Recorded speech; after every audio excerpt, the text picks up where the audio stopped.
Hey guys, tonight, we begin with something deceptively ordinary, yet quietly profound. You open your eyes not to the clang of steel, nor the cries of warriors charging into battle, but to the soft crow of a rooster. The dawn spills pale light across wooden shutters, the air still cool, carrying the faint scent of steamed rice wafting from a neighbor's kitchen. This is a samurai village, but don't get too excited. You're not clutching a gleaming katana. You're clutching a bundle of kindling. You probably won't survive this morning, at least not without blistered hands and muddy feet. So before you get comfortable, take a moment to like the video and subscribe, but only if you genuinely enjoy what I do here. And if you're awake enough, drop your location and local time in the comments. It's always oddly soothing to see who else is tuning in across the world. Now dim the lights, maybe turn on a fan for that soft background hum, and let's ease into tonight's journey together. The day begins early in the village. You shuffle from your thin futon, brushing straw from your sleeves, and slip outside into the crisp air. The lane is narrow, bordered by thatched houses, leaning just slightly with age. Chickens scratch about, ignoring your presence entirely. Somewhere nearby, a dog yawns like it's already bored of the day. You stretch bones creaking like old wood and look around.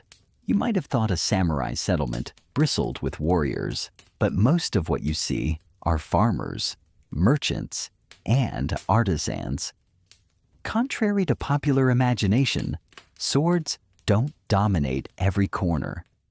In fact, swords are about as relevant to your day as your neighbor's pet duck. You're far more likely to carry a hoe or a bucket than a blade.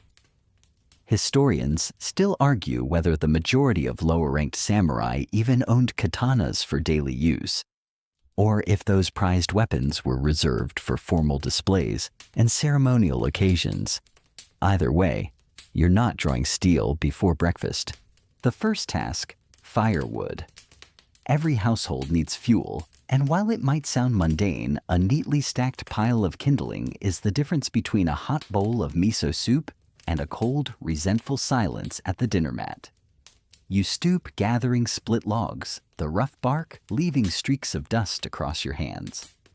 There's no romantic glow here, just splinters.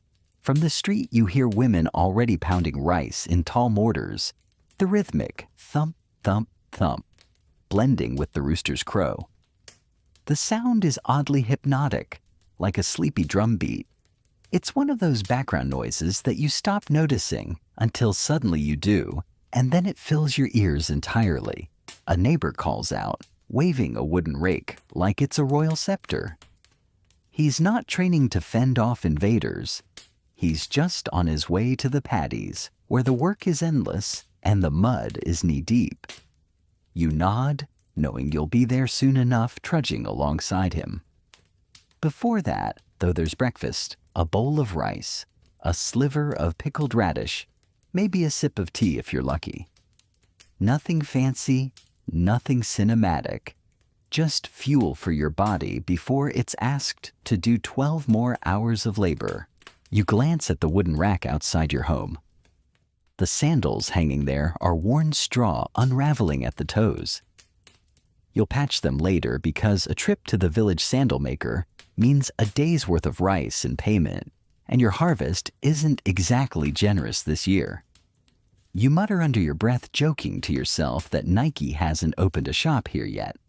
The chickens don't laugh. They never do. In the distance, the village headman is already pacing. He carries no weapon, just a stern face and a bamboo ledger. Taxes will be collected, duties will be assigned, and no one really wants to see him this early. But here he is anyway, as unavoidable as morning mist. You hoist your bundle of wood and sigh. This is the rhythm of life in a samurai village. Simple, repetitive, strangely comforting, once you accept it. No duels at dawn, no heroic epics, just the creak of wooden buckets, the splash of water in ditches, and the smell of rice steam floating across tiled rooftops. And yet, despite the routine, there are little quirks that make each morning unique. You notice a neighbor experimenting with planting herbs along the ditch, claiming they'll repel insects. Others scoff, but secretly, they're watching to see if it works. Agricultural innovation here isn't the stuff of textbooks, but it happens in these tiny experiments, one curious villager at a time. As the sun rises higher, the light warms your back, shadows retreat into doorways. The village fully awakens. Children chase each other with sticks. Goats bleat impatiently for grass, and the first cart creaks toward the market road. You wipe sweat from your brow even though the day has only just begun, and remind yourself, no one sings songs about firewood, but without it, nothing else gets done. A scholar centuries from now might glance at these chores and dismiss them as unimportant compared to battles and treaties. But here, now standing barefoot in the dirt with kindling in your arms, it's the center of the universe. The firewood stacked your stomach filled with a humble breakfast. You follow the rutted path toward the rice paddies. The sun is still low, but already you can feel its warmth slipping across your shoulders like a hand nudging you forward. A chorus of frogs croaks from the ditch, and the earth under your feet squelches with that familiar mud suction sound, the one that always seems to steal a sandal if you're not careful. You trudge on anyway. The fields stretch out in neat rectangles, each plot reflecting the sky like a cracked mirror. It looks peaceful at a glance, but step closer and you realize this is no ornamental pond. This is the heartbeat of the village, and it beats loudly with sweat and mud. The rice crop isn't glamorous, but without it, no one eats. Historians still argue whether the obligation of samurai to cultivate their own rice was more symbolic than practical. Yet here you are, sleeves rolled feet, sinking bent over with everyone else. Symbols don't fill your belly, rice does. Your job now is simple but relentless plant weed and maintain.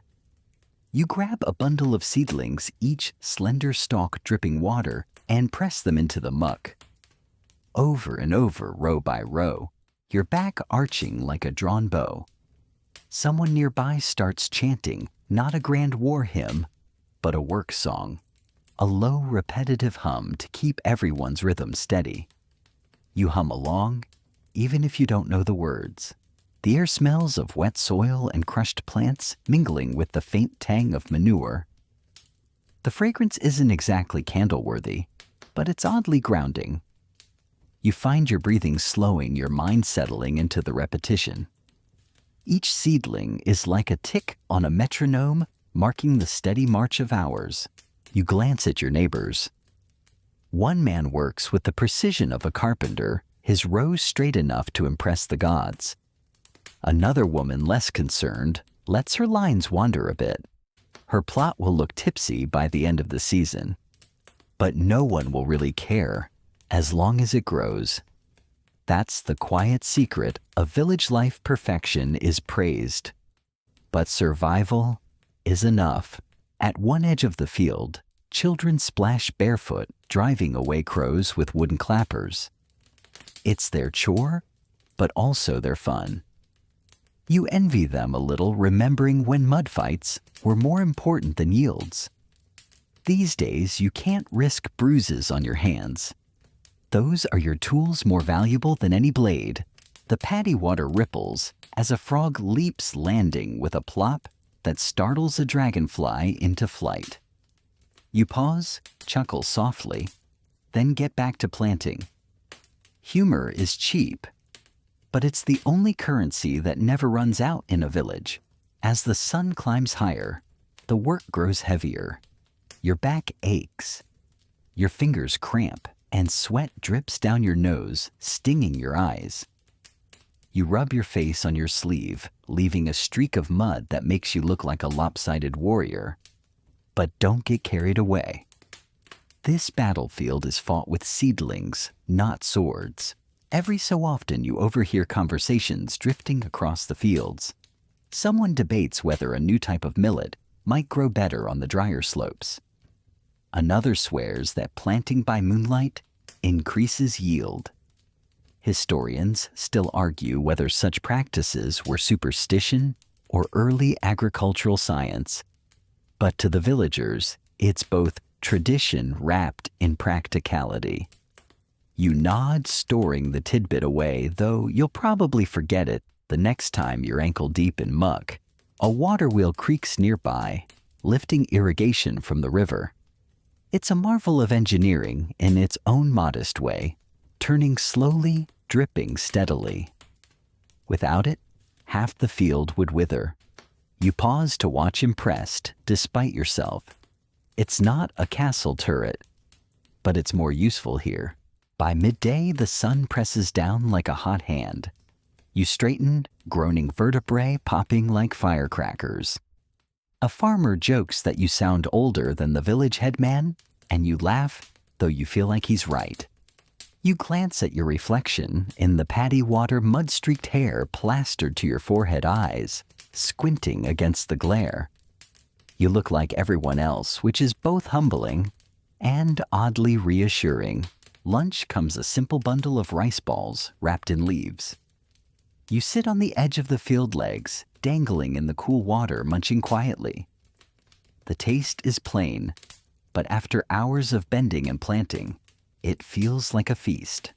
Someone passes you a pickle bright and sharp, and you grin in thanks. The afternoon stretches on the pace slower, the chatter softer. Even the frogs seem to nap. You move like a machine, now muscles doing the work without asking your brain. The rhythm lulls you, makes you drowsy, though you know you'll be sore tomorrow. As the day winds down, the rows of green seedlings stand like soldiers in neat formation, shimmering in the evening light. You wipe your hands, sore but satisfied. This is the real backbone of the village, not the samurai sword, but the villager's muddy persistence. You gather your tools, shoulders sagging, but your spirit strangely light. You survived another day in the fields. You didn't win a duel, but you wrestled mud, sun, and time, and for now, that's victory enough. The mud has barely dried on your calves when you find yourself swept along with the rest of the villagers toward the heart of the settlement. Today is market day, which means there's no time for a nap, however much your aching shoulders demand one. The air is different here, less earthy, more alive. You hear the shuffle of sandals, the flap of cloth stalls being tied back, and the sing-song calls of vendors rehearsing their best persuasive tones. The village market isn't grand by any stretch. It's more of a clearing lined with makeshift stalls and baskets plopped on mats shaded by patched parasols. But for the villagers, this is where the pulse of daily life speeds up, where whispers trade faster than coins, and where you soar from the fields, suddenly feel as though you've stepped into a festival without the drumming. You balance a small bundle under your arm, a few dried fish from your neighbor's catch, traded earlier for a bit of labor in his field. These will serve as your currency. Actual coins, rare, almost mythical in this corner of the world. Trade here smells more of barter than of minted silver.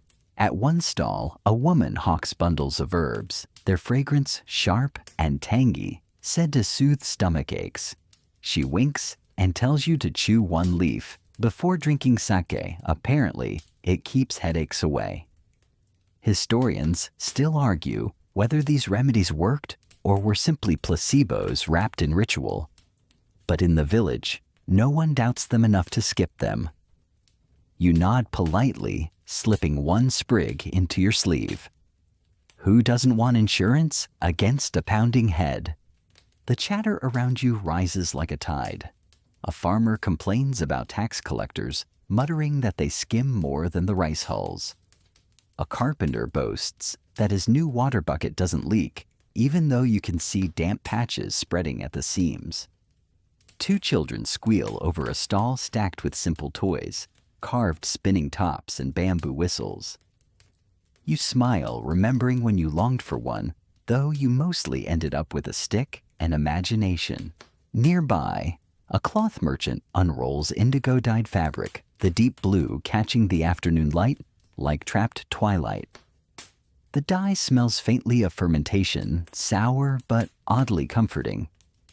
You run your fingers across the weave, thinking of how long it must take to spin, dye, and dry. She offers you a scrap for 3 fish. You hesitate, then shake your head.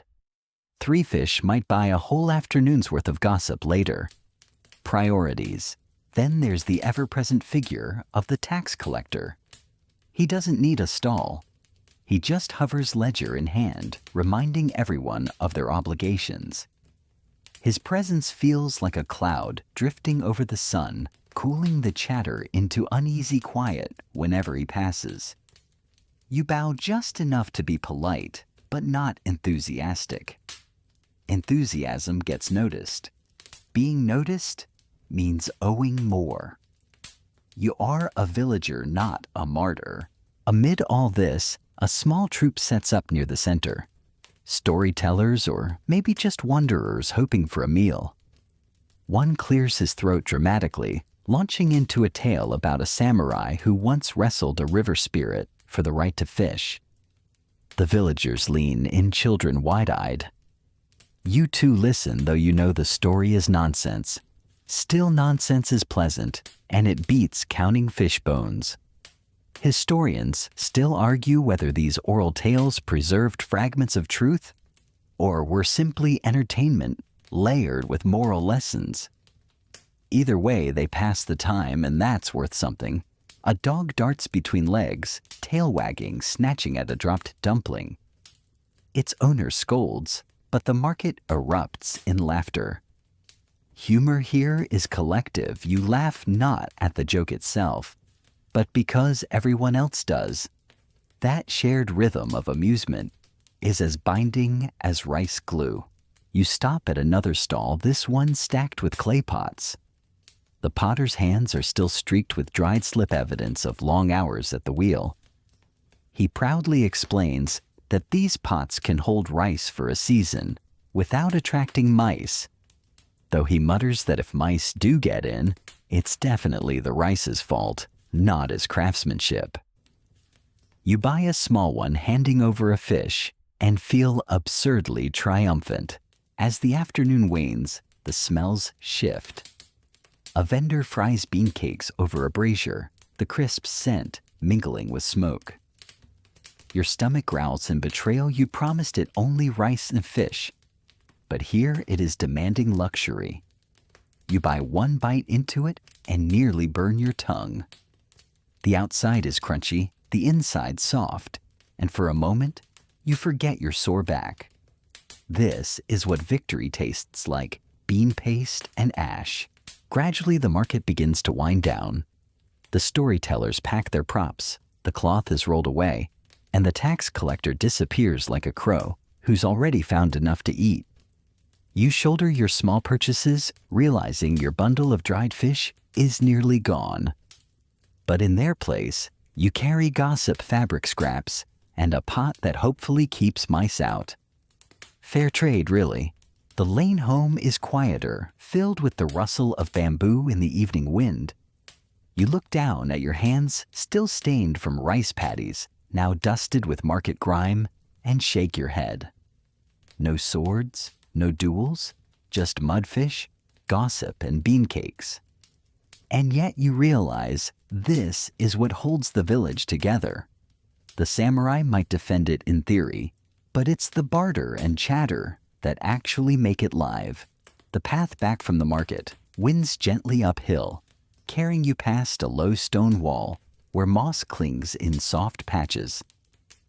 The air cools as the sun begins its descent, and you find yourself drawn toward the sound of a bell from the village temple. It isn't a dramatic summons, just a mellow chime that drifts across the rooftops, like a sigh nudging you in the direction of incense and silence. You climb the worn steps, sandals scuffing against stone, and the temple greets you with its plain wooden gate. This is no grand Kyoto monument with golden leaves shimmering on the pond. It's a small country temple slightly crooked, its beams darkened by weather. Still, it feels like the heart of something larger than the village itself, the sort of place where your tired muscles find an excuse to stop complaining. Your task is humble sweeping. You take the long broom from the entrance and begin brushing away fallen leaves and ash. Each stroke of the broom produces a soft rasp, almost meditative blending with the faint trickle of water from the stone basin where worshippers rinse their hands. The scent of incense lingers, even though the morning service ended hours ago, curling lazily through the wooden beams. You breathe in, exhale slowly, and realize this might be the cleanest smell you've encountered all day. A monk appears, his robe loose, his expression unreadable, but not unkind. He nods at your broom as if to say, "Good. Keep sweeping." You do. The conversation between you is unspoken but clear. Your back bends, the broom scrapes, and he watches, approving in silence. Historians still argue whether temples served primarily as religious sanctuaries or as pragmatic centers of village administration. To you, it hardly matters. The broom makes its arc either way. Inside the altar is simple. Offerings of rice and fruit sit before carved figures, their features softened by years of smoke. A child sneaks in, rings the bell with unnecessary enthusiasm, and scurries away giggling. The monk sighs, you chuckle, and the statue continues to stare serenely unfazed by mortal antics. After sweeping, you help polish the lanterns. The bronze is dull stubborn with soot. You rub with a rag until your wrist aches, only to notice the monk setting down another lantern with the calm efficiency of someone who knows polishing never really ends. Shine fades, his silence seems to say, but we polish anyway. You nod, half amused, half exasperated. The temple also functions as a rumor mill, though you're not supposed to admit it. Villagers linger here longer than necessary, murmuring about crop yields, arguing over whether last year's storm was a punishment or just bad luck. One man swears he saw a fox spirit on the ridge. Another insists it was just the neighbor's dog with burrs in its tail. You smile politely, knowing full well the dog theory is more likely. Though secretly you'd prefer the fox, it makes the story better. At dusk, the bell rings again, low and steady. The sound vibrates through your chest, as though the temple itself is breathing. You stand still, broom resting against your shoulder, listening.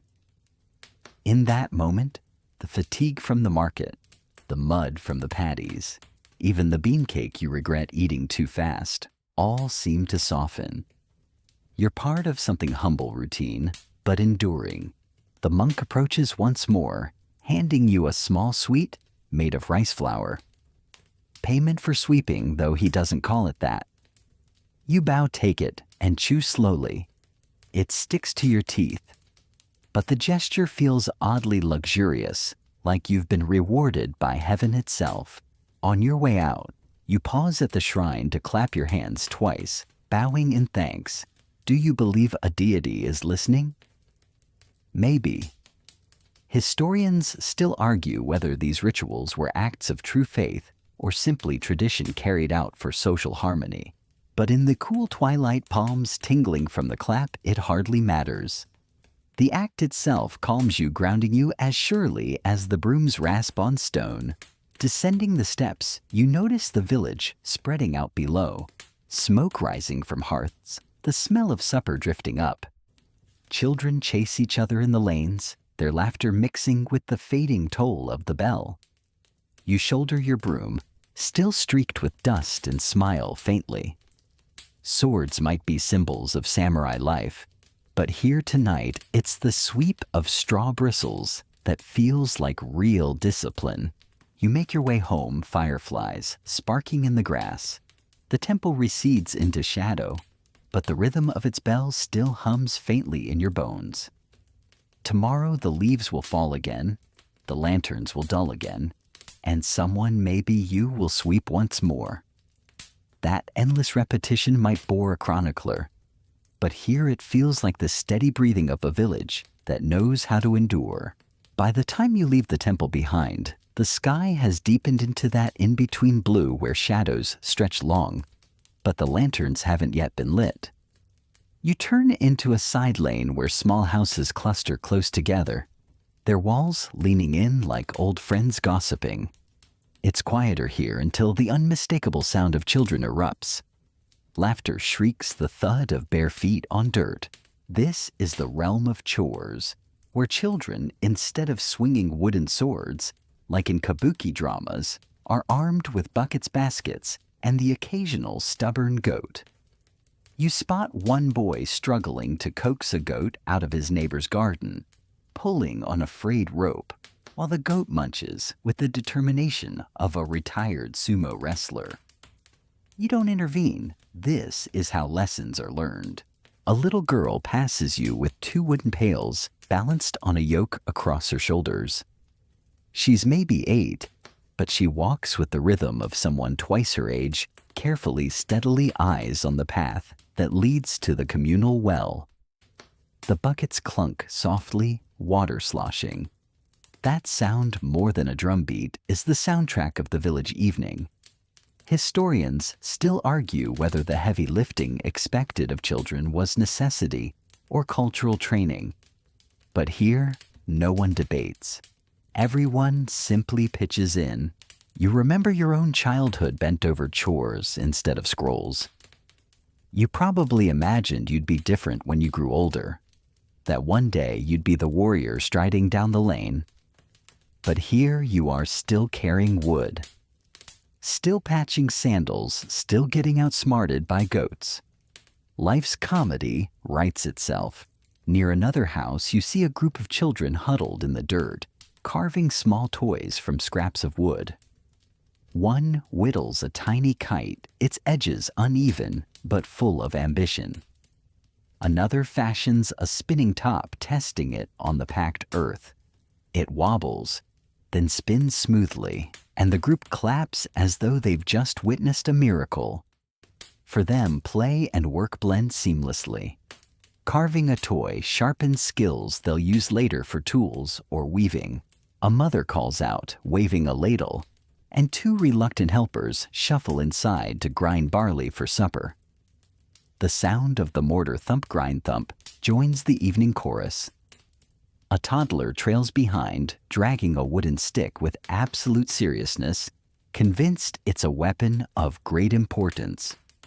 You can't help but grin. Children, it seems, will always find ways to be dramatic, even if their sword is just half a broom handle. You pause near the well where the little girl with the yoke is waiting her turn. 2 older boys lower a rope, the bucket splashing as it sinks. They haul it up together, arms straining their chatter filled with exaggerated groans about how heavy it is.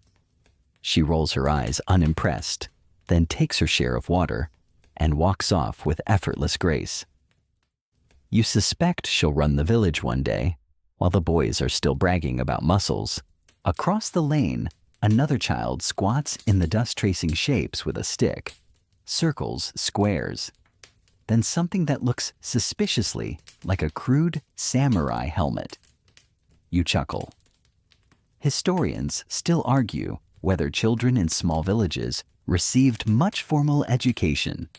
But here it's obvious learning starts with play, and most letters are written in dirt before they ever reach parchment.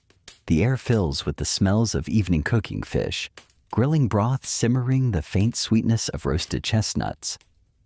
Children dart back and forth carrying ingredients from neighbor to neighbor, their feet slapping the ground. You can't walk 3 steps without being dodged by a small figure on some urgent mission involving a leek or a cabbage leaf. One boy, clearly ambitious, has tried to fashion a sling to chase birds from the garden. It backfires when the stone plops straight into the water jar, splashing his sister head to toe. She shrieks, he runs, and the lane fills with laughter. You shake your head, another reminder that mischief like rice is a staple crop. By now, lanterns glow in doorways, the soft yellow light turning the lane golden. Children's shadows stretch tall and wobbly on the walls, making them look briefly like warriors on the march. They notice, of course, and start stomping in mock battle formation, their buckets and sticks clanging as weapons. You clap politely as you pass, as though they've staged the evening's entertainment just for you. The truth settles in as you walk. These children won't all become samurai. Many will till fields, brew sake, or mend sandals. Some might never hold a blade at all. But in their small chores, herding goats, fetching water, carving kites, they're already stitching themselves into the fabric of the village. You realize that this, more than any duel, is the foundation of daily life.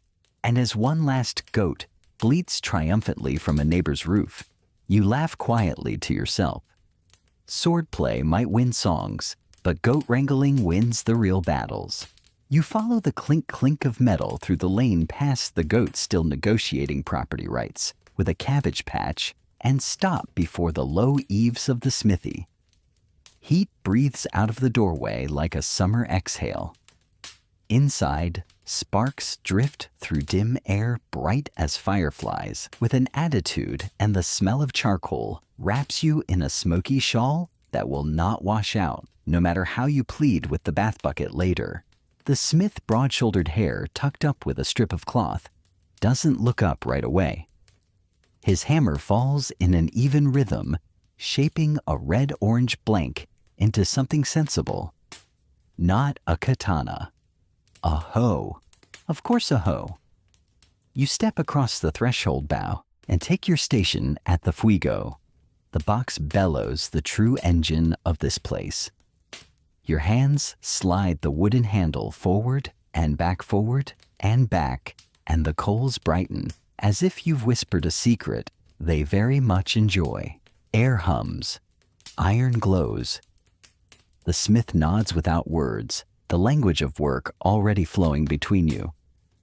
He lifts the metal from the heart of the fire and places it on the anvil.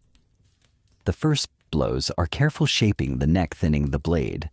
Each strike sends a small constellation outward. One spark lands on your sleeve and dies with a smell like toasted rice. You pretend that's appetizing. Outside villagers pass, peeking in to see if their orders might magically be finished early. A woman raises a broken kettle like a witness in a courtroom. The smith glances, grunts, and gestures to the corner where incoming patients wait sickles with tired teeth.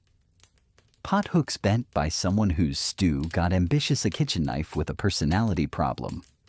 You keep the bellows moving. Your arms will thank you later. They won't. If you are hoping for swords, the smith will disappoint you gently and repeatedly.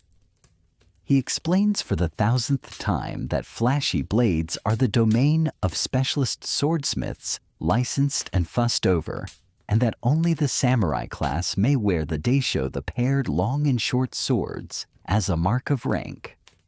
That's the mainstream fact that sets the tone here in the Edo centuries, when peace stretches on like a sleepy afternoon.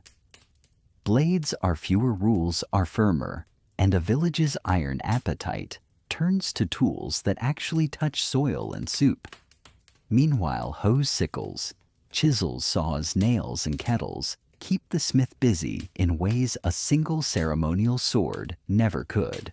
You pump the bellows, listening to the soft roar build, and the smith settles into his lecture voice, the one he uses on clients and children and you.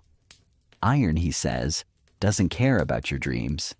It listens to heat, to timing, to water. Quench too soon, and the edge will crack. Quench too late, and it'll chew through rope like a lazy rat. He folds the hoe's edge, not for drama, but to put strength where stone will bite. Historians still argue whether rural smiths belonged to formal guild networks or worked more independently under a headman's eye. The old man shrugs at the debate as if to say, Either way, the weeds don't wait. Between heats, he does something you've seen 100 times and still find charming a tiny offertory. He taps ash from a pinch of incense into the hearth, then smudges the anvil with a dab of sake from a straw-stoppered jar. A quirky tidbit the townsfolk swear by iron like stubborn oxen, and tax collectors behaves better when pleased with small gifts. Above the doorway hangs a straw shimenawa rope, a quiet promise that mischievous spirits should keep walking. If they're looking for trouble, there's a goat 2 doors down. A young man sidles and eyes gleaming. He wants a sword, nothing elaborate, just something respectable. The smith doesn't even sigh. He's professional. He explains the permits, the cost, the weight, the question of who may actually wear such a thing. The young man's shoulders droop, and he pivots in record time to ordering a heavy machete-like nata for bamboo clearing. It slices bamboo, the smith says, and also your pride, but in a useful way. You cough to hide a laugh. 3 jokes today, and you're only halfway through your shift. The forge rhythm settles. Heat, hammer, hiss. He hardens the hose edge in water steam, jumping like startled frogs, the same chorus that serenaded you in the paddies. He straightens the neck with measured taps, then draws the temper-easing brittleness with a gentle reheat so the metal won't sulk and snap when it meets stone. You learn that the iron here comes from many places, sometimes from Tatara smelted bloom traded along the river, sometimes from repurposed scraps, old nails, broken tools, given a second life under the hammer. Historians still argue whether imported Namban iron was common in the countryside or mostly an urban luxury. The smith points to a bucket of offcuts and says, "This is the iron I know." Customers roll in with their peculiar emergencies. A carpenter needs chisels sharpened for joists in a new granary. A fisherman asks for a dozen fresh hooks. He swears the carp have learned to read and avoid last year's model. A grandmother wants her kettle spout bent to pour without dribbling. She demonstrates her technique with theatrical tilts that would shame a tea master. The smith listens.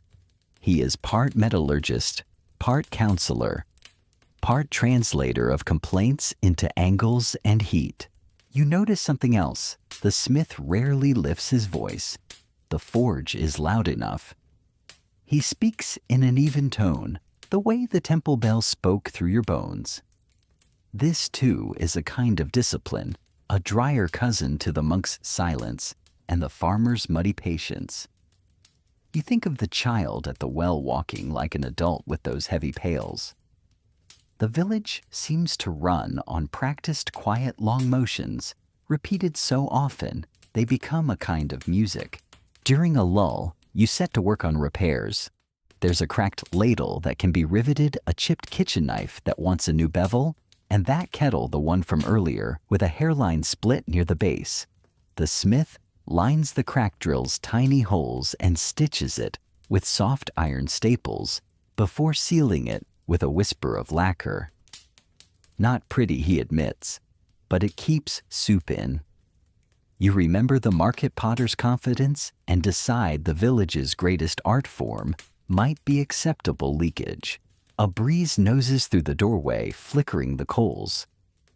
You take the hint and slide the bellows at a steadier pace, coaxing the temperature back. The smith shows you how to judge heat by color cherry, orange, yellow, white. He claims he can smell when the iron is ready. You suspect he mostly smells your sleeve again, which now resembles smoked miso. Second joke, fine. You'll air the robe overnight and claim it's a fashionable new perfume called Forge by Lantern Light. Evening leans in. The lane outside turns copper and footsteps slow. The hoe is finished at last, edge, bright back black socket, fitted to a new oak handle polished with oil. The farmer who ordered it bows as if he's receiving a sacred object, which in a way he is. This blade will bite weeds and stones all summer. No ballad will remember it, but the harvest will. Before you close, the smith reaches for the sake jar again. One sip for the hearth, one for the anvil, one tiny sip for you purely medicinal, obviously. He murmurs that iron work is conversation. The bellows speaks air. The fire answers. The metal replies and the hammer punctuates. You nod, thinking of the chants in the paddies and the temple bell, and the market gossip everywhere, a cadence each different, all necessary. From the back lane, a soft yeasty scent drifts in steamed rice, cooling somewhere rice that is destined for more than supper. The smith sniffs smiles and says the brewer must be setting his koji beds tonight.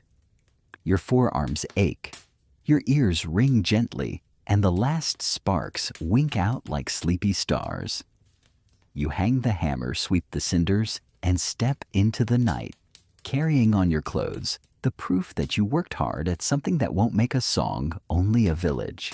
The forge's smoky perfume still clings to your clothes as you follow that drifting yeasty scent through the twilight lanes. It guides you like a friendly ghost toward the brewery where a cluster of low buildings huddle around steaming vats.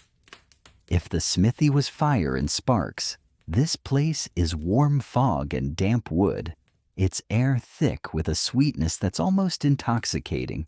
Before you even taste a drop, you duck under the lintel and are immediately enveloped in steam. Wooden vats bubble gently, their contents carefully stirred by men with paddles that look more suited to rowing boats. They lean into the motion muscles, flexing as they turn rice into something halfway between porridge and alchemy. The scent is rich, sour, sweet, and unmistakable sake in the making. You're handed a paddle and told to stir. It feels absurdly large, like a broom auditioning for kabuki theater. The rice mash resists, thick and sticky, clinging to the paddle as though reluctant to be transformed. You press harder, the sweat of the forge barely dried on your brow, now replaced by brewery steam. You mutter to yourself, first mud, then sparks, now porridge soup. A child watching from the doorway laughs, proving at least someone appreciates your commentary. Here's the mainstream fact-sake: brewing in samurai-era villages wasn't just about getting pleasantly tipsy at festivals. It was part of the economy. Rice was taxed, tallied, and counted like treasure. But some portion always found its way here, transformed into liquid currency. The headman himself often oversaw brewing. Since sake wasn't just a drink, it was offering medicine and community glue. The brewer claps you on the shoulder, explaining with pride how koji mold is introduced to steamed rice, breaking down starch into sugar. His words are technical, but his tone is reverent, as if speaking of a deity rather than a fungus. Historians still argue whether these brewing techniques were learned locally or borrowed from China centuries earlier. But the brewer insists his grandfather knew the method by instinct. And if grandfathers know something, it's obviously eternal truth. You pause to sniff the mash, the aroma sharp, yet oddly comforting. It smells like bread dough and vinegar had an argument and decided to hug it out. Someone jokes that inhaling deeply counts as a free drink. You decide not to test that theory, though. Your lightheadedness suggests there might be truth in it. In the corner, a row of clay jars waits patiently. Each is sealed with a plug of straw and clay marked with brushstrokes, noting the date. You imagine them sitting there for weeks, slowly changing like villagers who gossip quietly in the shadows, until one day they're suddenly the life of the party. One brewer, younger and more daring, suggests adding herbs for flavor: plum, chrysanthemum, maybe even ginger. The older man scoffs, declaring that sake should taste like sake, nothing more, nothing less. You smile at the debate, which feels suspiciously like the one you overheard in the paddies about moonlight planting. Innovation versus tradition. Same script, different props. Quirky tidbit sake isn't only for drinking. You see a villager spooning some warm mash into a jar destined for a sick child, believing it soothes fevers. Another mentions that diluted sake keeps wounds clean. You quietly file that away, deciding that if you ever cut your finger in the smithy, you'd prefer sake over chewing moss, thank you very much. As the stirring continues, someone brings out small cups, filling them with an early cloudy batch. The liquid is milky, faintly sweet, and slightly fizzy like rice. Remembering it once wanted to be wine but got distracted. You sip politely, warmth spreading through your chest. It's not refined, not polished, but it tastes like the village itself, earthy, honest, stubbornly comforting. The brewer laughs, declaring that sake is the soul of patience. If you rush it, it turns sour. If you tend it slowly, it rewards you. You glance at your blistered hands from the paddies, your soot-streaked sleeves from the forge, and wonder if that's not the motto for everything here. Outside, night has fallen. The lanterns glow golden against the brewery's wooden walls, and fireflies drift lazily as if drunk on the air itself. The vats continue their slow bubbling, indifferent to time. You wipe your brow, tasting the faint sweetness that lingers in the steam, and step out into the cool night, carrying with you the knowledge that tomorrow's aches will be soothed by tonight's brew. You don't raise a sword, you raise a cup. And sometimes that's enough. By the time the brewery's lanterns bloom like little moons, you've drifted toward the edge of the road where travelers collect like seeds after rain. A square of warm light spills from a Norrin curtain. The faded characters promise lodging and meals, and you slip under as if the cloth were a gentle wave. The inn isn't large, just a hatago with creaking beams and tatami that sighs when you step, but the air is soft with soy steam and cedar. You've done mud sparks and mash. Now you're promoted to the glamorous post of assistant to the assistant innkeeper, which mostly means you say welcome while carrying things heavier than your optimism. The first job sits where all great epics begin, the woodpile. You chop kindling behind the kitchen, the knife-edged night sweetened by smoke. Each stroke rings quick and clean, and the chips fly like dry petals. Your technique, purely invented, could be titled The Eightfold Path of Firewood, which impresses absolutely no one except you. Inside, the cook hums clatter blending with the liquid hush of rice being washed. Bowls clink. Steam escapes with a letter opener hiss. You breathe the warmth in and feel your shoulders let go just a little. Travelers arrive in threes and thickets. A pair of pilgrims with straw sedge hats tipped like umbrellas against the stars. A pack-horse driver with reins looped around a wrist, polished by rope. A clerk in travel-wrinkled robes who carries his brush like a tiny flag of authority. A faint jingle of harness bells announces more hooves in the yard. You take their bundles, stow straw sandals near the entrance, and guide them to low tables where a lacquer tray waits rice pickles, miso broth, maybe a sliver of riverfish if the netters were kind to luck. The innkeeper nods toward you to pour tea.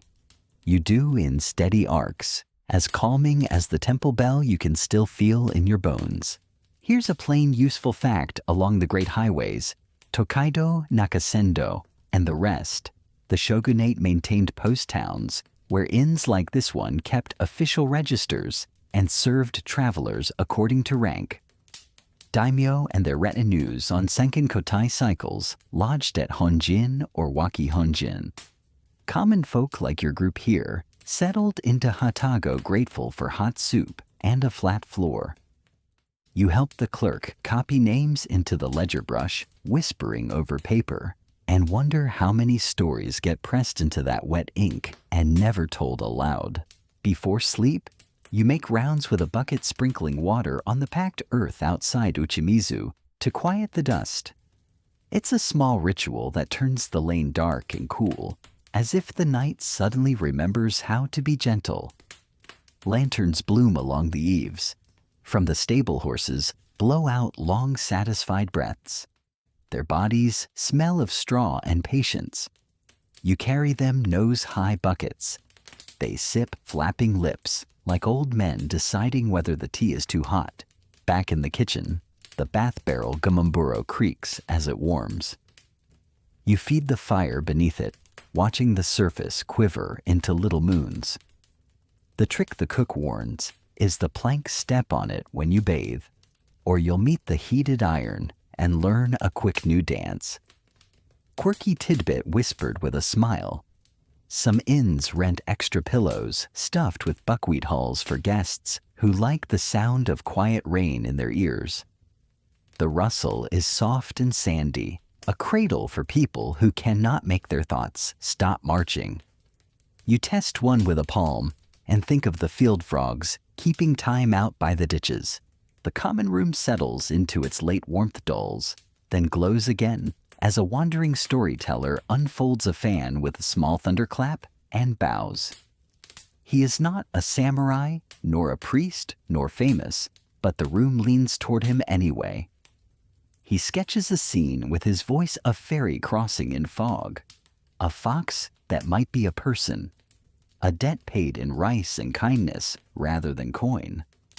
Historians still argue whether performers like this were common fixtures in rural post towns or mostly drifted between larger market villages and urban Yos theaters. But tonight, the debate is academic and the tale is real enough to tilt the room. You pretend to wipe a table so you can stand closer, learning the art of professional nodding, the cardio of hospitality. A pair of pilgrims unwrap shrine stamps, bright vermilion marks pressed in their books, and compare routes while you refill tea. Someone asks about the checkpoint ahead at the pass, remembering the weight of permits and the eyes that count everything women, weapons, intentions. The clerk says not to worry. The papers are in order, the seals crisp. You think of the smith's careful quenches and the brewer's koji, all these worlds governed by timing and patience. Travel, too, is an alchemy of small obediences. You slip outside for a moment to cool your sleeves. The forge scent and brewery steam now braided into a single thread of your day. The sky is deep as a well and pulling quiet up by the bucketful. In the yard, you mend a strap on a traveler's pack, working by lantern light. The knot sits just so taught to you by a fisherman who claimed he learned it from a heron. Historians would sigh, but the strap holds. That's all the philosophy you need. Back in the common room, Bowl's empty chopsticks crossed, the tail reaches its soft landing. The storyteller passes his fan across his palm, as if closing a book that never had pages. Guests murmur thanks, some pressing a coin, some a rice cake saved from home. You carry away trays and feel the hush that comes when a room has said everything it needed. The innkeeper gives you a nod that means good, and possibly also keep going. You roll out futons in neat rows, tugging the edges flat. Kaya mosquito nets descend like pale tents, each a little moonlit pavilion. The buckwheat pillows rustle when heads find them. A guest shifts another size. The room finds the long, slow tide of shared sleep. You pinch the wicks lower, leaving only enough flame for the floorboards to keep their stories to themselves. In the back corridor, the bath waits. You step onto the plank, lower yourself into heat that loosens the day from your bones, and close your eyes as if the water were listening. Through the window, Slat's crickets knit the dark together.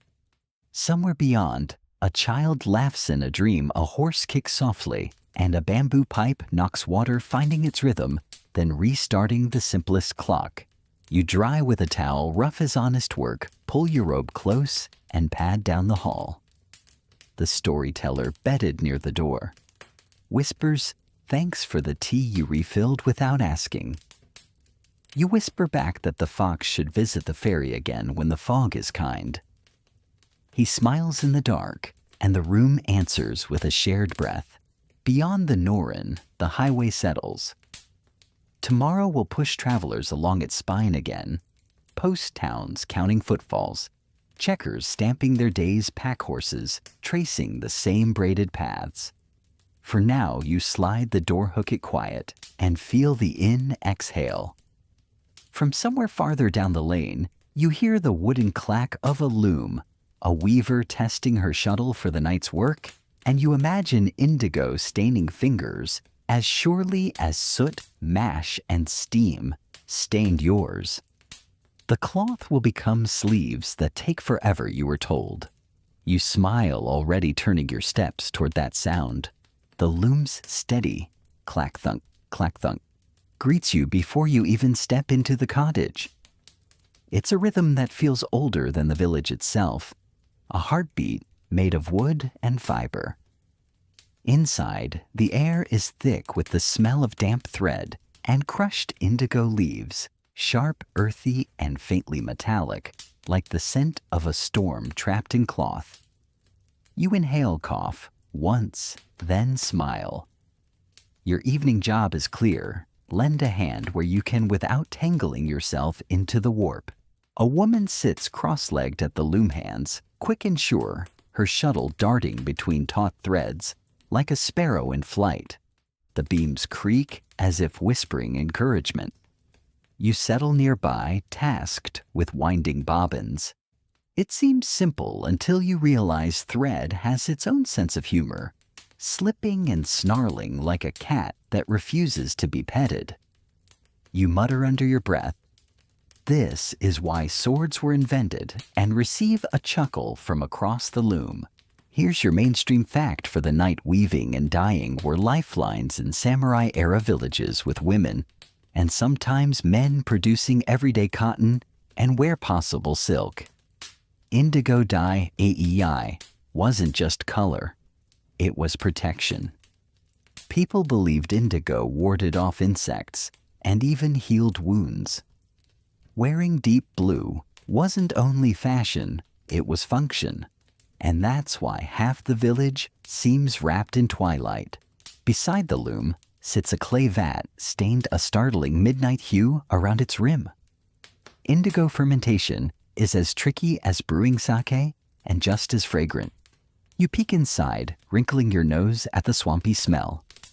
The weaver explains proudly that the dye is alive, tended daily with ash lye sake and a careful stir.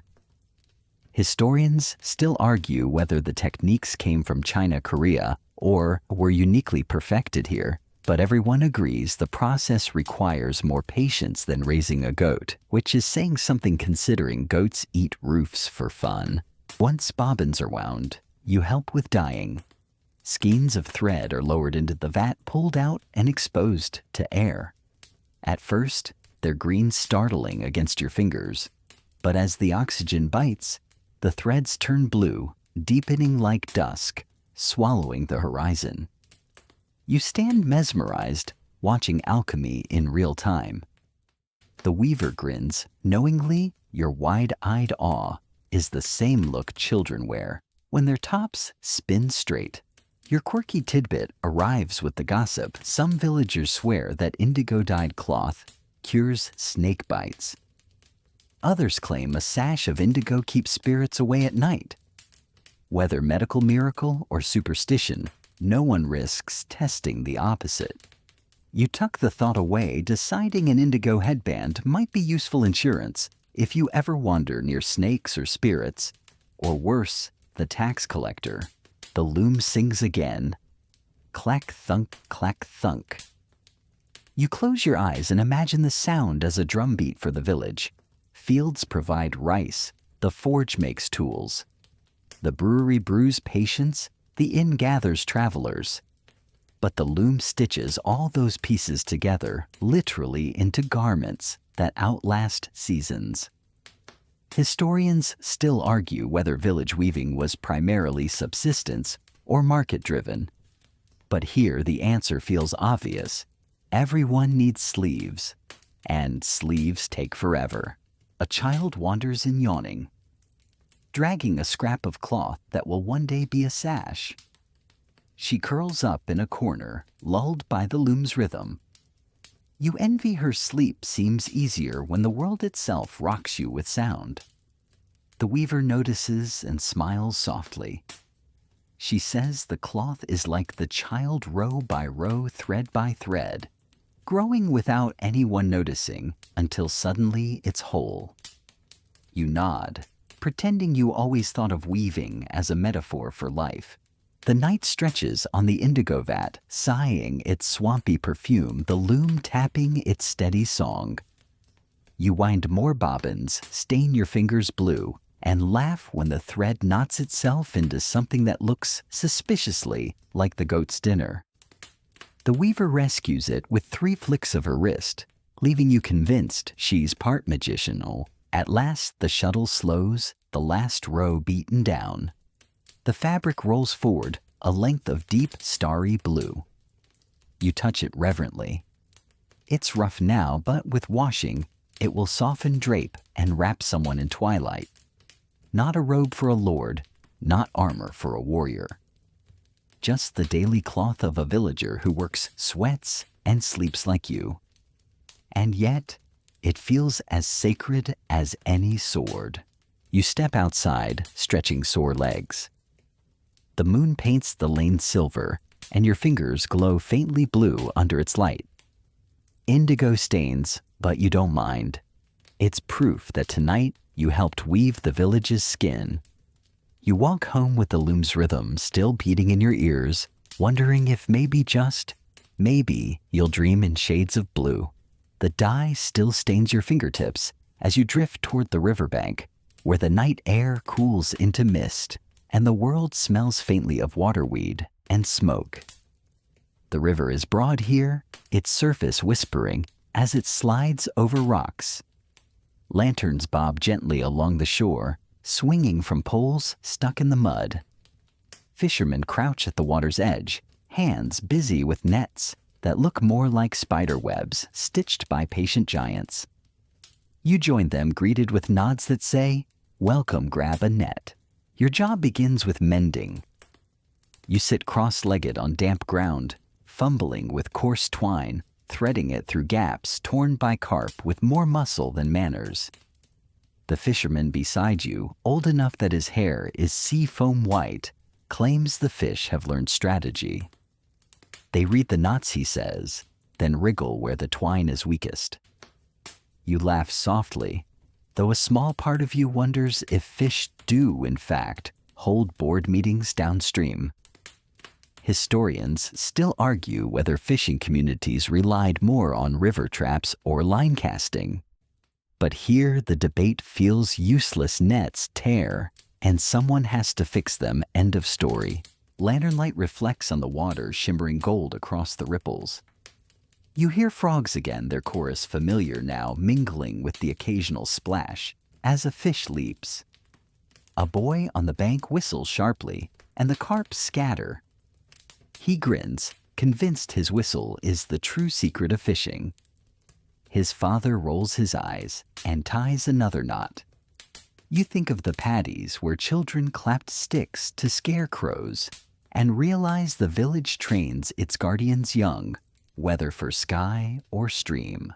One fisherman slides into the water up to his thighs, net looped in wide arcs. He casts with a practiced swing, the net fanning out like a slow-motion blossom before sinking. You hold your breath until he hauls it back, dripping heavy with glittering bodies. Silver flashes in the lantern light, and suddenly, the night feels alive. He dumps the catch into a woven basket where fish thrash like coins spilled from heaven.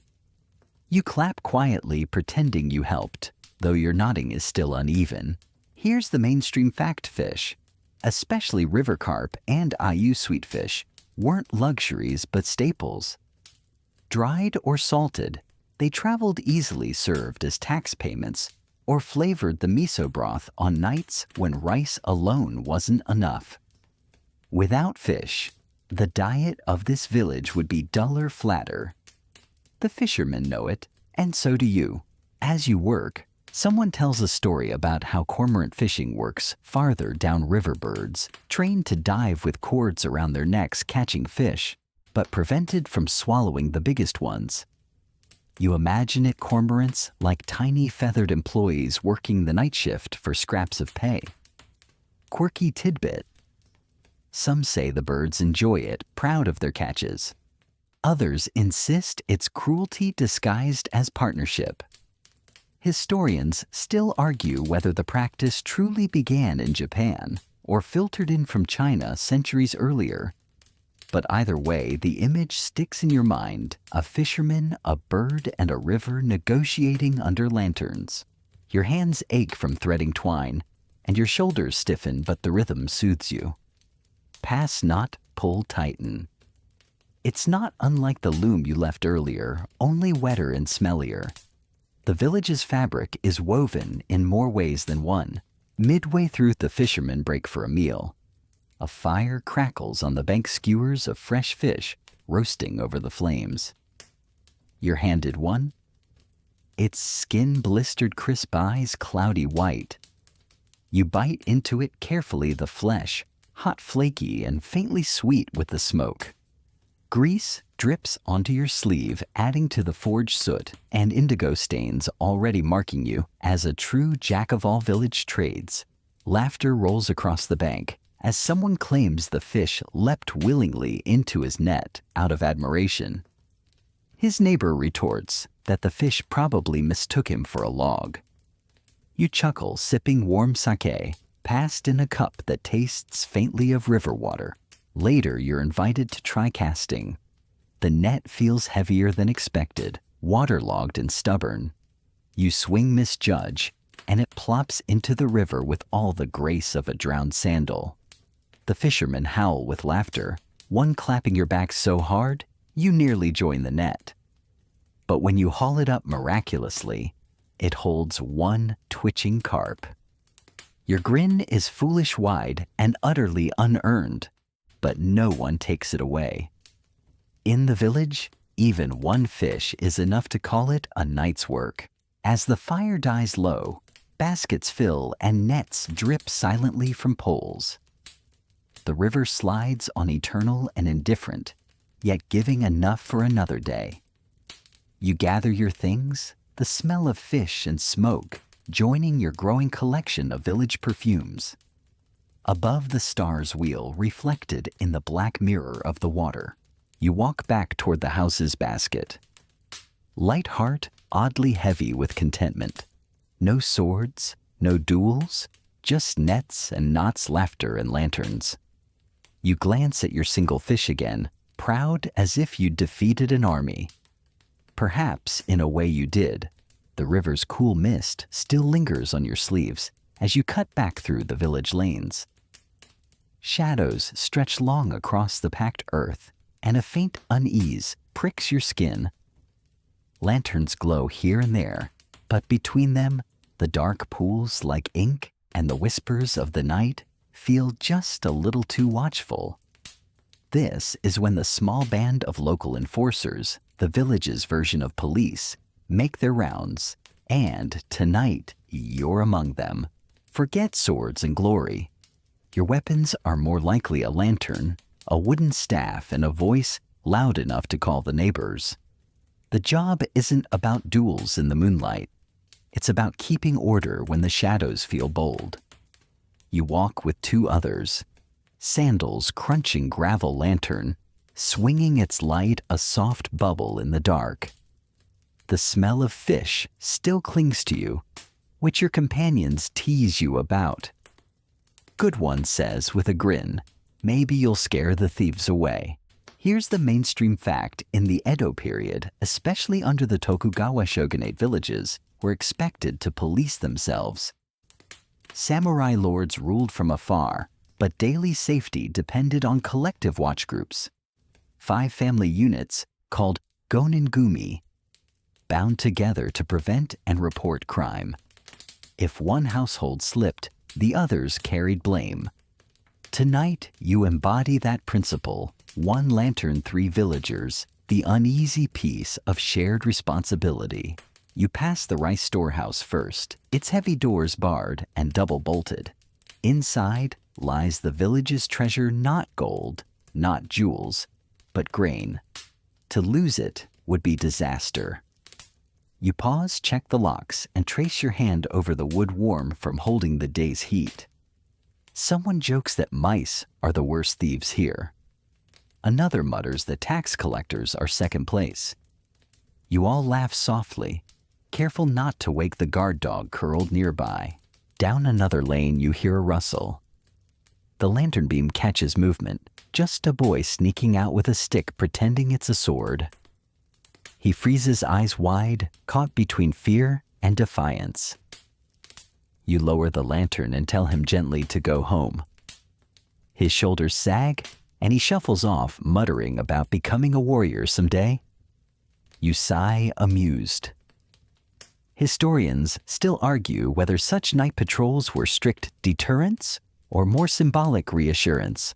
From where you stand, they seem equal parts, both a visible reminder that someone at least is awake. You stop at the well, the heart of the village, where water glimmers darkly at the bottom. One of your companions lowers the bucket, sloshes it once, then hauls it up to check for tampering. Bandits could poison a well, at least in stories. Though, in truth, most hazards are accidental fallen leaves, a startled frog. Tonight, it's clear, and you take a sip, cool and clean the taste, steadying your nerves. Then comes the thief. Or at least the closest thing you'll face tonight. A figure darts from behind a shed, clutching something bulky under his robe. You shout, your lantern swinging wildly, and give chase. Your sandals slap the dirt your lungs burn, and your staff feels suddenly heavy. The fugitive stumbles, and you and your companions catch up, cornering him against a fence. You lift the lantern, expecting contraband rice or tools or something sinister. It's a chicken. The thief is a hungry villager, eyes desperate, clutching a squawking hen like its treasure. The bird flaps indignantly, unimpressed by human drama. Silence falls. One companion sighs. The other mutters about paperwork. You just shake your head, torn between pity and duty. Quirky tidbit chickens were often used as minor currency, traded for goods or favors, and their theft could spark surprisingly heated arguments. Tonight, though, the hen seems to scold everyone equally. You escort the man back, not roughly lantern-casting tired shadows. The chicken clucks like a drumbeat of shame. At the headman's house, you hand him over with a weary bow, your heart heavier than your feet. Justice here isn't about sword strokes. It's about hungry men and stolen hens. You think to yourself, no epic poems will sing of this, though perhaps someone might tell it as a funny story at market day. Your patrol resumes. The air has cooled, stars crisp above. A dog barks once, then settles. Crickets sing the rhythm endless. The night begins to feel less threatening, more like a long blanket spread across the rooftops. You realize that your lantern light is more symbol than shield, and maybe that's enough, reminding the dark that someone is watching. By the time you circle back to your own lane, the thief and his chicken are already being gossiped about behind paper screens. You set down your staff, stretch sore shoulders, and smile faintly. Tonight, you weren't a hero, but you kept the peace. No duel, no glory. Just a lantern swaying against the dark, and a chicken still clucking indignantly. Somehow that feels like victory. You're still hearing the chicken's offended clucks in your head when the lane twitches awake with a different rhythm. Low drums like distant thunder, and the papery rustle of lanterns being unpacked. So much for sleep. Festival day has a habit of arriving precisely when your legs have filed a formal complaint. Someone thrusts a bamboo pole into your hands and points toward the shrine. You nod, because that's what you do here. You nod, and then you carry something heavy in a straight line while trying to look like you planned this. Up the stairs, you go past moss that looks like it has been practicing softness for a century. The temple bell from earlier seems to remember you. When a monk tests it for the evening rite, the tone slips into your chest and rearranges your breath slower around her, as if even your lungs would like to wear their formal robes. The courtyard is suddenly a workshop of joy. Lantern frames lie like ribs on straw mats, paper sheets stacked in careful piles, brushes set out like chopsticks for light. You dip paste with indigo-stained fingers before remembering too late that blue smudges will give every lantern a fashionable bruise. The headman squints, then shrugs. A little twilight painted onto dawn never hurt anyone. Children scurry with tanzaku slips for a bamboo branch, their wishes inked in serious wobbly characters. One promises to outsmart the goat. Another requests a bigger top. A third asks the spirits to keep drummers awake. You cough politely into your sleeve. If a wish ever deserved expedited handling, it's that one. Quirky tidbit whispered by a woman tying a wish with the calm of a veteran. Some swear that if you knot your wish upside down, ancestors read it faster, like holding a letter up to the moon. You flip one just to be safe and pretend you meant to all along. Down by the gate, a table blooms with talismans of the seasoned paperfish. For a boat race in the irrigation canal, tiny straw ring charms to step through for luck, and a tray of cucumber slices offered to the river deity, because heat deserves both humility and a hydrating snack. The brewer arrives with a sake cask wrapped in rope, the same quiet pride on his face he wears when Koji behaves. He pours a small libation for the gods, a smaller one for the steps, which frankly do most of the work, and an even smaller one for you, which you taste purely for scholarly completeness. Here's the mainstream fact: village matsuri in the Edo centuries braided Buddhist memorial rites and Shinto celebration into one long seasonal rope planting dances. In spring, obans welcome to ancestral spirits. In summer, harvest thanks in autumn. Tonight carries the generous air of oban paper lanterns strung like a Milky Way fallen to earth, a bon odori circle being chalked on packed dirt, and a row of drums lashed to frames, taiko skins pale as moonlight waiting for hands. Historians still argue whether Oban's heart beats from Buddhist Ulambana sermons about filial rescue, or from older local ancestor welcome rites that wore Buddhist robes out of courtesy. You bow to both sides because either way the lanterns are beautiful, and your feet will be asked to remember steps they have absolutely forgotten. You start with lantern duty. It involves ladders, which are inherently dramatic when paired with uneven ground and sandals. You climb anyway, mouthful of twine and loop lines from eave to eave. The paper glows even unlit promise trapped in white ribs. Children watch with the same focus they bring to catching cicadas. One offers advice involving more sky. You tie another loop higher, and the child nods magnanimous. The lanterns once raised stir in a breeze, 100 soft horses lifting their heads at once. The first drum tests begin. The drummers are teenagers, which means they are both fearless and capable of sleeping while standing. You clap the rhythm on your thigh to help a simple don doko don that even your tired bones can manage. The leader, a serious-eyed girl with a headband knotted tight, counts the tempo with the authority of a headman's ledger. Your feet start to remember hips, following the circle's slow tide. Festival dancing here isn't showy. It's walking made decorative, the kind of movement you can do while holding a fan, a lantern, or a sleeping toddler. You practice 2 laps and only trip once, which counts as genius against the evening's odds. By the gate, a trio rehearses kagura steps for the shrine, small precise motions with bells and a paper wand, the dance so restrained it feels like breathing with extra syllables. The priest adjusts the sleeves of a child performer's robe, careful of the embroidered cranes.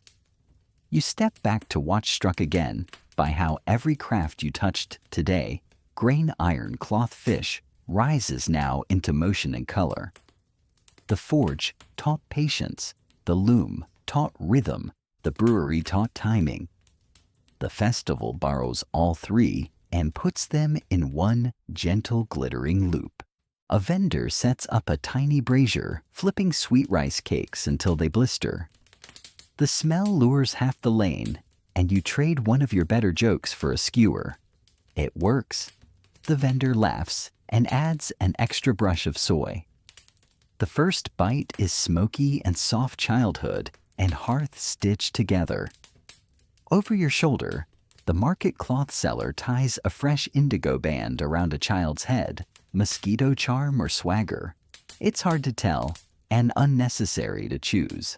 Someone mentions fireworks, hanabi, flowers of fire, and heads tilt skyward purely from the power of the word. In a village this small, a display might be only 1 or 2 sputtering stars, but the idea alone lifts the night.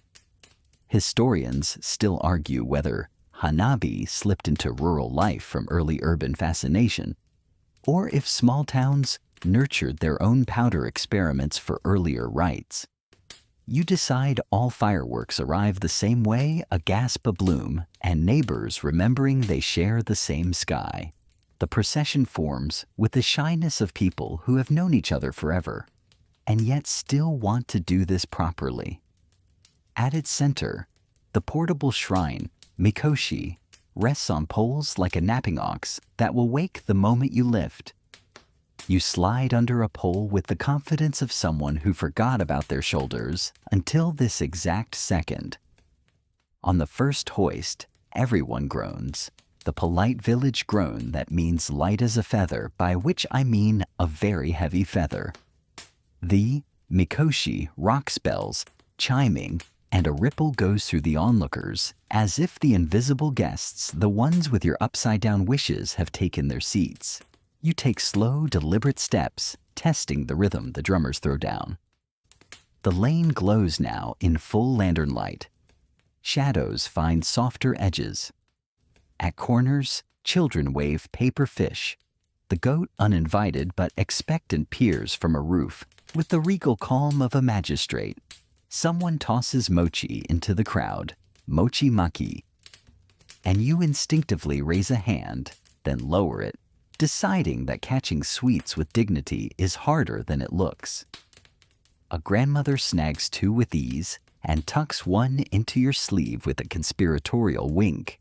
The circle walk returns to the shrine, and Bonodori unfurls like a ribbon laid on the ground.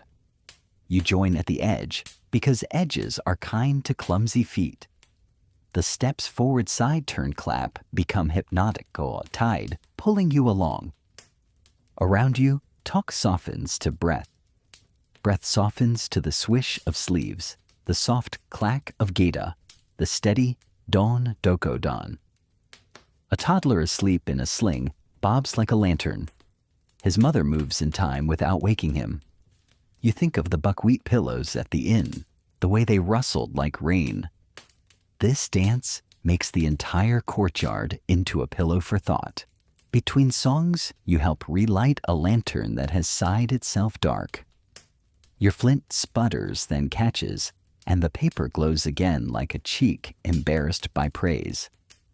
Someone teases that you've become the village specialist in encouraging light, which is a job description you would happily embroider on a sash if you had any thread left undyed. When the final drum roll thins into night air, the mikoshi rests once more. offerings are placed, rice fish a cup from the brewer's fresh cask. And because the universe has a sense of humor, one slightly scandalized chicken feather someone found near the headman's gate. The priest smiles at the feather, as if the spirits enjoy inside jokes too. Lanterns begin their slow blink toward darkness. You help lower the lines, your shoulders grateful, your palms tacky with paste and a little soy. The bamboo wishes shiver in a breeze. You decide not to peek at your own. If it's already on its way, peeking might slow it. If it isn't peeking, might scare it. Wishes like fish and koji and iron seem to behave best when watched sideways. The courtyard clears, leaving the bell, the moss, and a single drum like a moon on its side. You walk home with festival dust glittering your hems, the circle of steps still echoing in your hips. No swords, no duels, only lanterns hoisted, dances remembered, and drummers who, thanks to a child's wish and a firm-eyed leader, stayed awake to the end. When you slip through your door, the indigo on your fingers has darkened to near black, as if night borrowed it for a while. You lie down and feel the village settle to the loom. Pausing mid-breath, the forge, cooling the brewery, whispering to itself, the river rolling its silver spine under the moon. Somewhere a goat sneezes, dignified as a lord. You smile into your sleeve, and the quiet smiles back.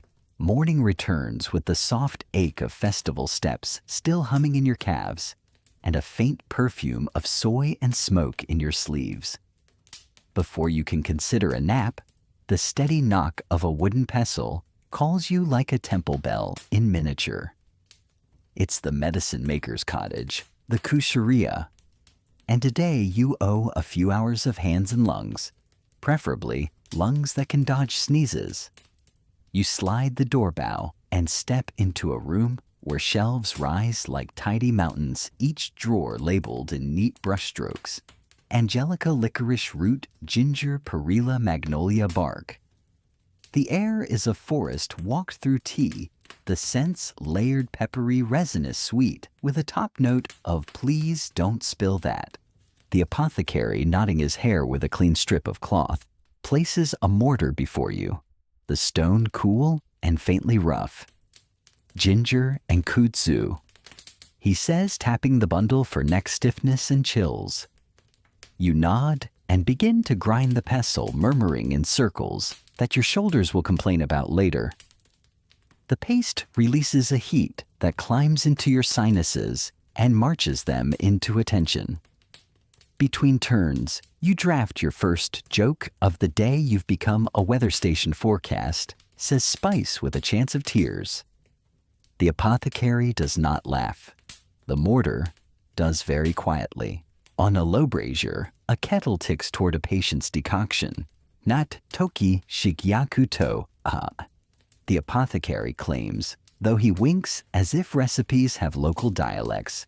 Here's your plain useful fact. By the Edo period, village medicine often braided, Kampo East Asian learned medicine, rooted in classical Chinese texts, with folk practices, pulse-taking herbal decoctions, acupuncture and moxibustion, alongside prayers, hot springs, and grandmother logic. Learned doctors traveled with medicine chests and pulse pillows.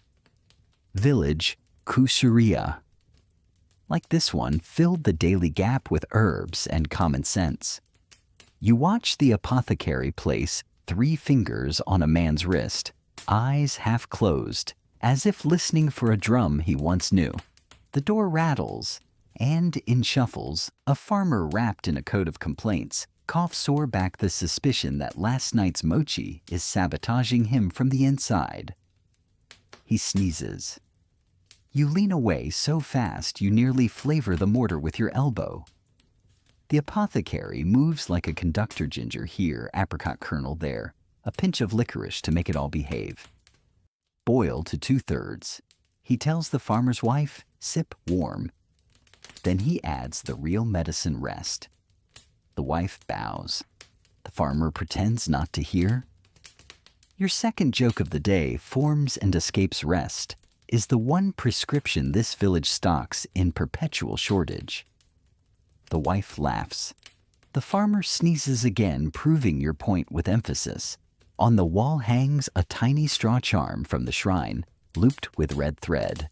It watches over the shelf of plums, umeboshi, wrinkled and fierce, waiting to be turned into tea for travelers' stomachs and stubborn mornings. Quirky tidbit, the apothecary swears by a paste of umeboshi, and miso on a cloth draws out heat from a small burn. You think of the smithy and file the thought next to step on the plank in the bath. Meanwhile, a mother arrives with a toddler who's turned the color of wilted mustard.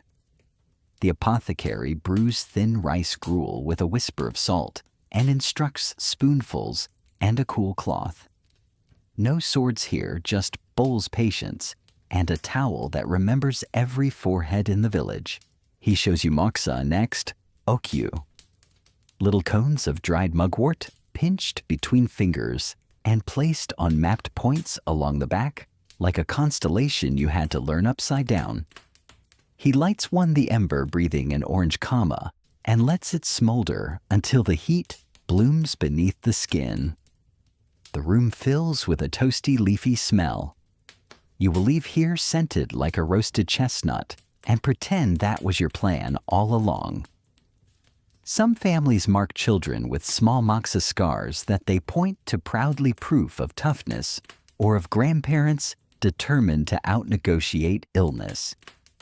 Historians still argue whether such routine moxa was genuinely preventative or mostly a cultural badge of hardiness.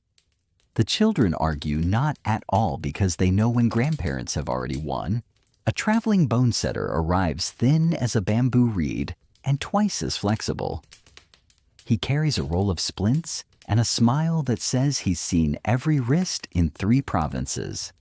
He demonstrates a gentle traction on a jammed thumb from last night's drum practice, the joint au pop, returning with a relief that makes your knees soften just watching. He nods to you to heat a towel. You oblige, remembering the inn's bath plank and deciding all village wisdom is a series of warmed planks and careful timing. Between patients, the apothecary opens a drawer of things the learned books rarely mention. But villagers swear by charred salt for toothache, rubbed along the gum rice bran packs to ease sore shoulders, and a powder from shed cicada shells that grandmothers declare good for restless nights. You hold the translucent husks to the light, tiny capes abandoned on tree bark and marvel that sleep might be coaxed by the memory of an insect shrugging off yesterday. Historians still argue whether such remedies traveled in from city markets as novelty or grew from older local habit. Grandmothers, unsurprisingly, do not apply for peer review. At midday, sunlight pools on the tatami, and your mortar has ground a small hill into polite submission. You stretch and knock a bundle of shiso leaves from the table, which the apothecary catches mid-fall with the reflexes of a heron. He claims shiso tea clears fog from thoughts. You suspect it simply tastes like a garden having a good idea. He pours a cup anyway and tells you to sip. You do, and a green brightness climbs your tongue like a ladder. A quiet minute lets your eye wander to the shelf of wrapped powders, calamus for cough, peony for cramps, cinnamon twig for cold hands that never quite forgive winter. Little paper packets sit folded with tidy corners, the medicine equivalent of festival lanterns light you can carry when the moon is uncooperative. You label 3 with your best brushwork. The characters wobble like young carp. The apothecary squints, then pats your hand. Readable, he says, the kind of praise that keeps villages together. The headman steps in with news a fever is moving along the river hamlet. He doesn't say the word that steals color from faces, but the room knows it. Smallpox measles the old travelers that forget to leave. You feel the air shift, a hinge creaking. The apothecary pulls out printed charms from the temple bright vermilion on thin paper and tucks them into packets with the herbs. Here's where the village braid tightens prayer and practice bowl and bell. He sends word for extra water to be boiled bedding aired in sunlight, visiting kept to a whisper. Historians still argue whether outbreaks redrew village calendars, delaying festivals and tightening travel, or whether life simply bent around illness like a river around stones. You remember last night's circle dance and decide both can be true joy rescheduled but not surrendered. A woman with shoulder pain limps in shy about asking for help. The bone setter tests her range with patient hands and binds a warm compress of ginger and rice bran. You hold the knot while he wraps, learning the tie that looks like a folded crane and holds like a promise. She straightens carefully and smiles that surprised, relieved smile you've seen on nets pulled from the river with more fish than excuses. Your third joke percolates near the door between the forge's smoke, the brewer's steam, the indigo vat, and this moxa haze. You're becoming a one-person incense stick. The apothecary finally chuckles, which feels like a small diploma. Before you go, he hands you a cloth packet, dried umeboshi, a thumb of ginger and instructions. If the night cough visits, slice, thin, steep, hot sip. Slow breathe slower. You bow tuck the packet into your robe beside the mochi. A grandmother smuggled into your sleeve at the festival and promised to return tomorrow to grind more weather. Outside, the lane has the rinsed look of early afternoon. Laundry lifts and settles on lines, conversations drift like steam. You inhale the day, and the day inhales you back mint smoke plum and something leafy that says, keep going. No swords, no duels, just a mortar circle, a moxa's ember, a bowl cooling on a sill, each a small lantern for a body wandering its own night. The afternoon hangs warm and a little drowsy, but no corner of the village is ever truly silent.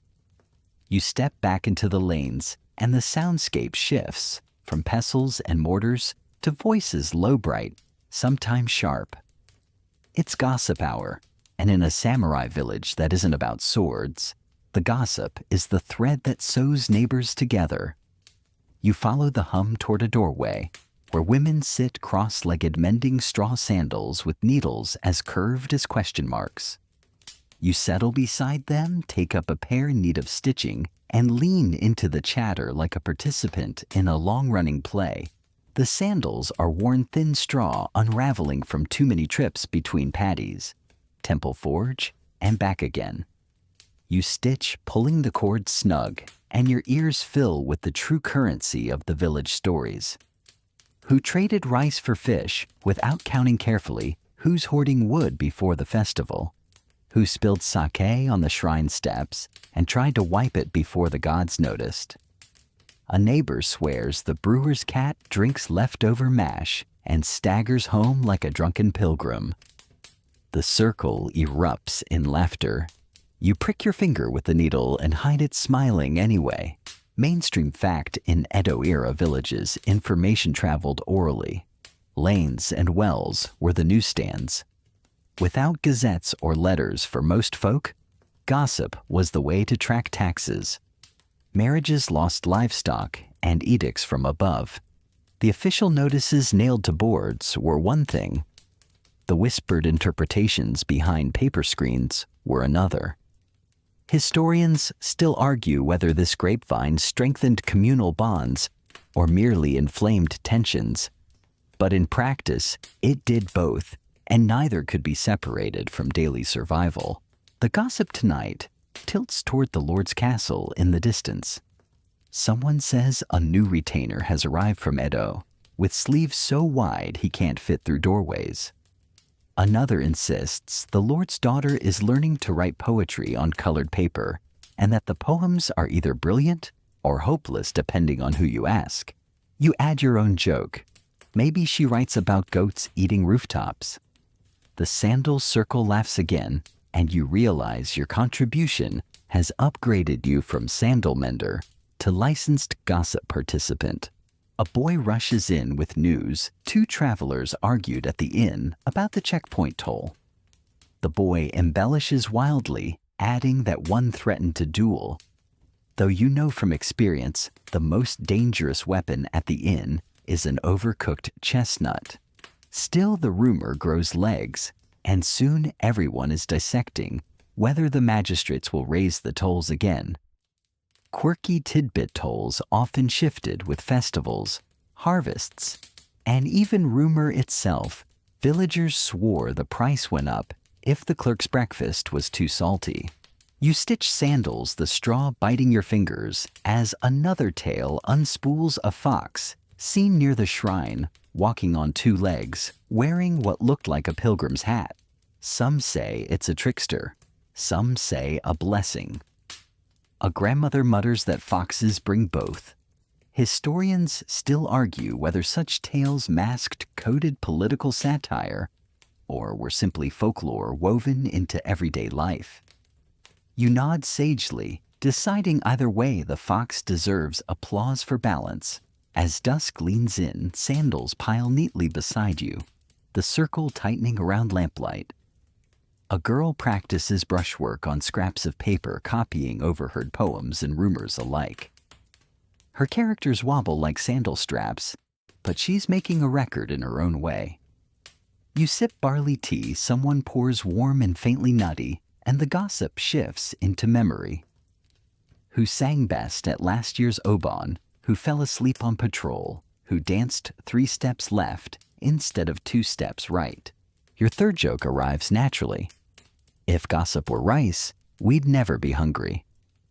The circle erupts again, sandals, forgotten tea, nearly spilled.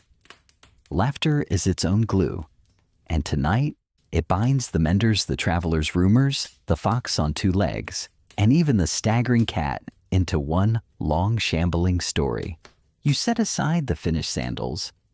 Their straw neat, their knots snug. The sandals will walk the fields tomorrow, their souls absorbing new tales with every step.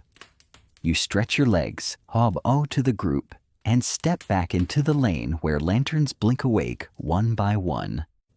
Behind you, the gossip continues weaving on without you, proof that no single voice owns the fabric, but every stitch matters. The night smells of smoke, indigo, and rice. Crickets tune their steady orchestra. The gossip fades into the background, as constant as the river's flow, as familiar as your own breath. You realize that while swords may shape chronicles, it's sandals and stories that shape lives. And tonight, both are mended. The sandals are stacked. The gossip fades behind you, and the night drapes itself softly over the village. Crickets strike up their steady chorus, joined by the occasional bark of a dog or the sleepy cluck of a hen still recovering from its brush with crime. You return home, straw mats creaking under your feet, and settle onto the wooden threshold. The day's work is smeared across you, mud from the paddies, soot from the smithy, indigo from the loomfish scales glinting faintly on your sleeve. You smell like a walking catalog of chores, but somehow that perfume feels honest. Inside, the hearth glows low embers, like tired eyes that refuse to close first.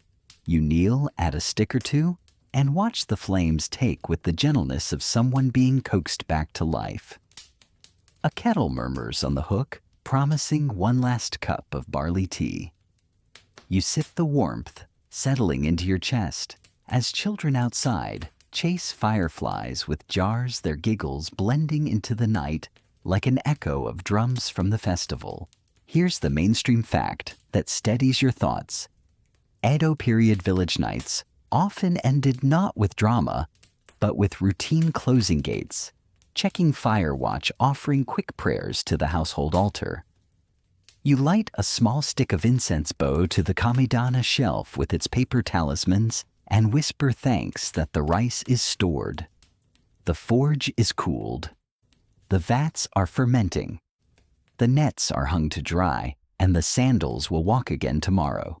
Your quirky tidbit arrives in the form of a grandmother's tale, murmured by the hearthplace, a sandal upside down by the door, and fox spirits will trip if they try to sneak in.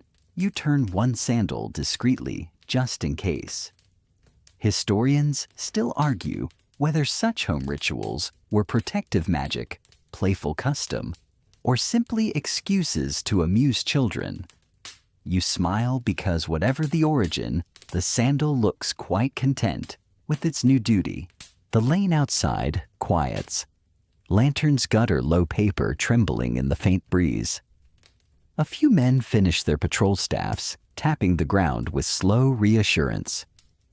You hear their voices fade, replaced by the chorus of frogs in the paddies. A lullaby that has been rehearsed since the first furrows were carved. You stretch out near the hearth, laying your head on a buckwheat pillow that rustles like rain in your ears. The smoke curls upward, tracing soft shapes in the rafters' loops, knots the day's long ribbon folding back on itself. You think of the farmer's chant, the smith's sparks, the brewer's vat, the inn's drummers, the weaver's shuttle, the fisherman's nets, the apothecary's mortar, the gossip's sandals, each task ordinary, each task necessary. No swords drawn, no epics sung yet. The village breathes because of these unnoticed labors. You close your eyes as the tea cools beside you. The hearth whispers its last warmth, and the night leans close, gentle as a quilt. Tomorrow will begin again with roosters and rice steam, but tonight belongs to rest. And now, as the last embers settle and the night deepens into quiet, you let your breath slow to match the rhythm of crickets outside the paper screens. The day has carried you through muddy paddies, smoky forges, steaming vats, and whispered stories. And now it folds itself neatly away like a robe smoothed and set aside. The chores of the village hum faintly in memory lanterns, glowing sandals, mended nets drying by the river. But all of them are safely paused until morning. Your body remembers the weight of the tools you carried, the warmth of the hearth, the softness of the tatami beneath your knees. Each detail loosens as you exhale, drifting further from effort and closer to rest. Even the goat stubborn guardian of rooftops has surely closed its eyes by now. The night has no demands left for you. The fields are watered, the rice is stacked. The forge has cooled, and the vats will ferment quietly without your help. Lanterns gutter out one by one, until only the stars remain slow and steady their light traveling centuries, just to keep you company. You feel yourself lighter, your thoughts thinning like smoke, your breath settling into the same long tide as the frog's chorus. Let the images fade, the loom's rhythm, the market's noise, the soft laughter over tea. They can wait. What remains is the hush of a village asleep, a place where even stories take their rest until morning. Allow yourself to join them, letting each muscle soften, each thought unravel, until you too are just another quiet note in the night's gentle music. Close your eyes, drift, sleep well.